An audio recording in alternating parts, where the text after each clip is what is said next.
The CEO suddenly realized all the shops in town were named after her assistant sitting right beside her. That made her start to suspect the assistant who'd worked with her for 3 years might actually be a secretly wealthy heir. Turns out, the whole town was owned by his family. Margaret was a high-powered newspaper executive making millions a year, and Andrew was just her assistant. He had to follow her around all day and get up early every morning to grab her favorite coffee. If he got it wrong, Margaret would make him stay late to make up for it. Andrew had worked under Margaret like this for 3 years and barely took any time off. And I need you around this weekend to help review his files and his manuscripts. This weekend?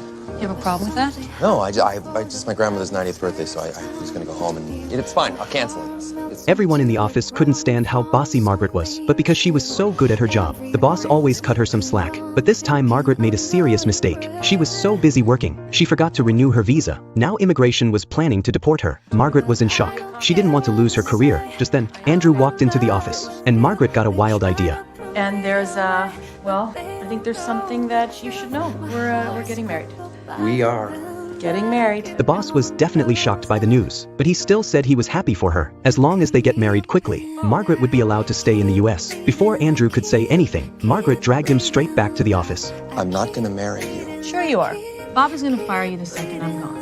Guaranteed. That means you're out on the street alone looking for a job. That means all the time that we spent together, all the lattes, all the canceled dates, all the midnight Tampax runs were all for nothing, and all your dreams of being an editor are gone.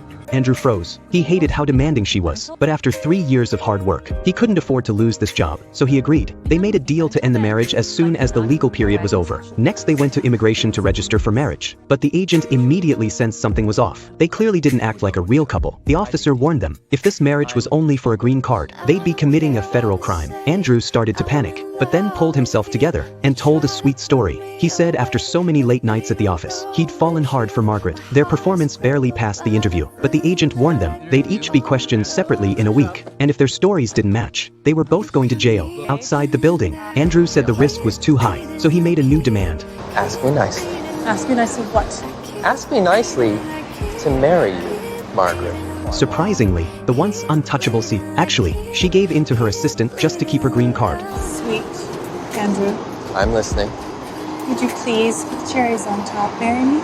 This sudden shift made Andrew feel pretty good. Margaret then agreed to go with him to his hometown. They arrived in a small town, but soon Margaret noticed something strange. All the local stores had Andrew's last name on them. Then they reached a massive estate, and that's when it hit her. Her assistant of 3 years was actually a hidden billionaire. Inside the luxurious mansion, Andrew's family welcomed them warmly. The night, sharing a room with his boss for the first time, Andrew was incredibly nervous, and Margaret felt the same way. But as time went on, something between them started to change.